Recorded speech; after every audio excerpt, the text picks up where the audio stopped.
Article 19(1)A ಅಡಿಯಲ್ಲಿ freedom of expression ಇದೆ, ಯಾರು ಬೇಕಾ ಇದು ಮಾಡಬಹುದು. ಬಟ್ ಏನಂದ್ರೆ ಯಾರಿಗೆ ಒಂದು ಧರ್ಮದ ವಿರುದ್ಧವಾಗಿ ಹೇಳ್ಬಾರ್ದು. ಜೈ ಭಯೋತ್ಪಾದಕರಿಗೆ ಜೈ ಅಂತಾರೆ, ಏನ್ ಮಾಡ್ತೀರಲ್ಲಿ ನೋಡಿ, ಅದು ಅದೇ ಅಲ್ಲೇ ಬರೋದು ನೋಡಿ.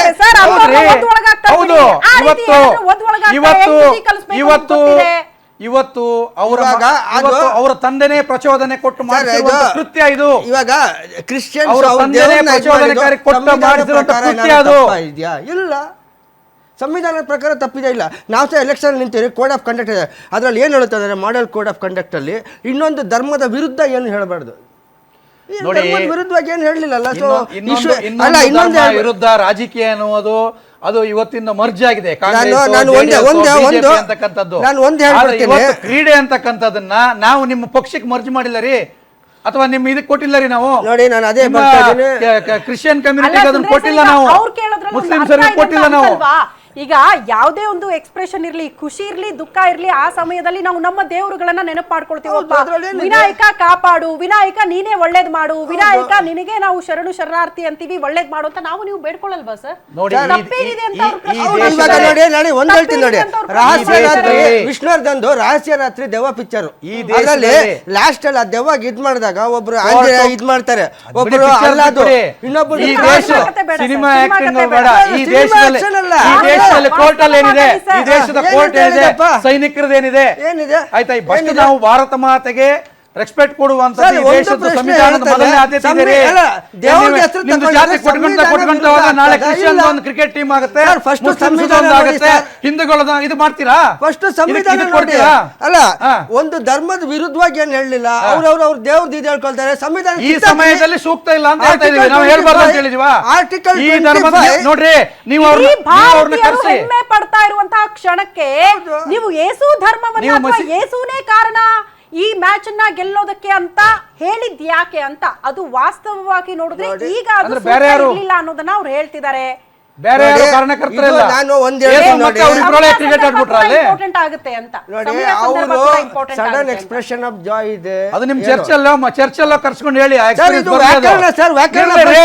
ಅಂದ್ರೆ ನೀವೇನು ಯೇಸು ಕ್ರಿಸ್ತ ಬಂದು ಬೌಲಿಂಗ್ ಮಾಡಿ ಇವ್ರನ್ನ ಬ್ಯಾಟಿಂಗ್ ಮಾಡಿದ್ರ? ಭಾರತೀಯರು ಯಾರು ಆಡಿಲ್ವಾ ಅಲ್ಲಿ? ಇವಾಗ ಭಾರತ ಮುಸ್ಲಿಮ್ಸರು ಯಾರು ಆಡಿಲ್ವಾ? ಇವಾಗ ಹೇಳ್ರಿ, ಮತ್ತೆ ಎಕ್ಸ್ಪೀರಿಯನ್ಸ್ ಬಂದ್ಬಿಡ್ತು ಅಂದ್ರೆ ನೋಡಿ, ಇದನ್ನ ಹೇಳ್ಕೊಂಡು ಹೋಗ್ತಾರೆ. ದೇಶದ ವಿಚಾರ ಬಂದಾಗ ದೇಶದ ಕಡೆ ಇರ್ಬೇಕು, ನೀವು ಜಾತಿಯ ಕಡೆ ಇರಬಾರ್ದು. ಅವಹೇಳನ ಮಾಡಿದ್ರೆ ತಪ್ಪು ಅಂತ ನೋಡಿ.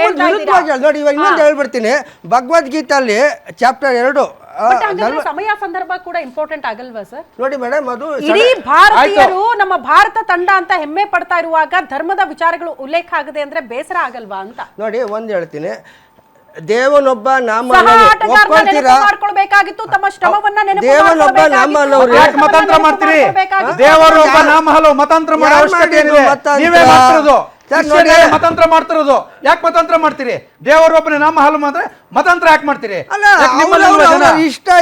ನೀವು ರಕ್ಷಣೆ ಮಾಡ್ಕೊಡುವಂತಾರಿಲ್ವಾ? ನೋಡಿ, ಒಂದ್ ತಿಳ್ಕೊಳ್ಳಿ, ಏನ್ ತಿಳ್ಕೊಳ್ಳಿ?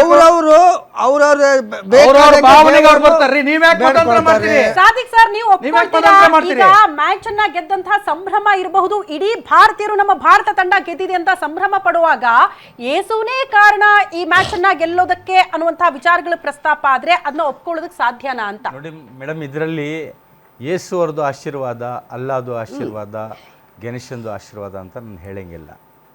ಇವ್ರದ್ದು ಶಕ್ತಿ, ಇವ್ರದ್ದು ಕಷ್ಟ ಮಾಡಿ, ಹೌದು.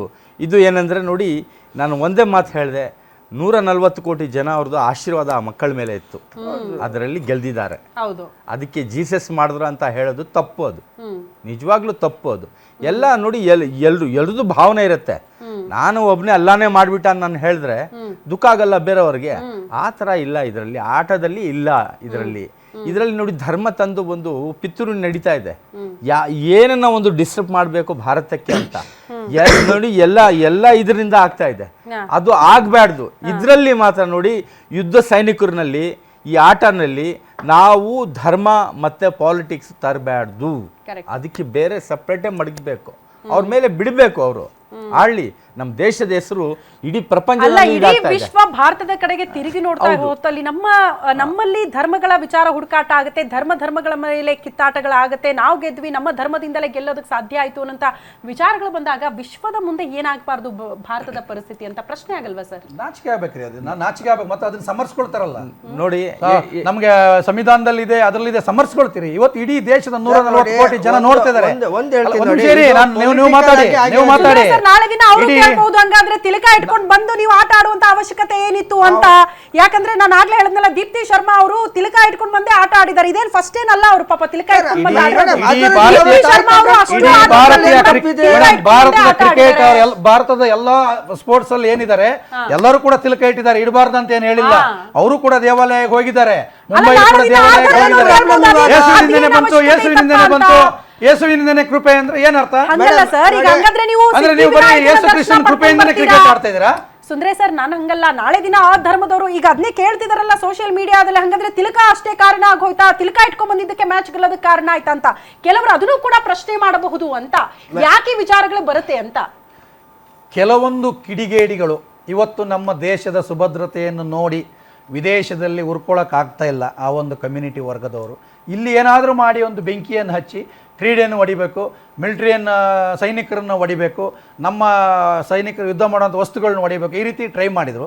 ಅವ್ರು ಕೊಟ್ಟಂಥ ಸೈನಿಕರ ವಸ್ತುಗಳನ್ನು ನಮ್ಮ ಭಾರತದಿಂದೆಲ್ಲ ಒಡೆದು ಚಿಂದಿ ಚಿತ್ರಾನ್ನ ಮಾಡಿದೆ. ಈಗ ಭಾರತ ದೇಶವನ್ನು ತೇಜವಧಿ ಮಾಡಬೇಕು, ಅಸ್ತ್ರ ಒಂದೇ ಜಾತಿ ಧರ್ಮ, ಇದು ಎರಡು ಇಟ್ಕೊಂಡು ಮಾಡೋಕ್ಕೆ ಹೊರಟಿರುವಂಥ ಕೃತ್ಯ ಇದು.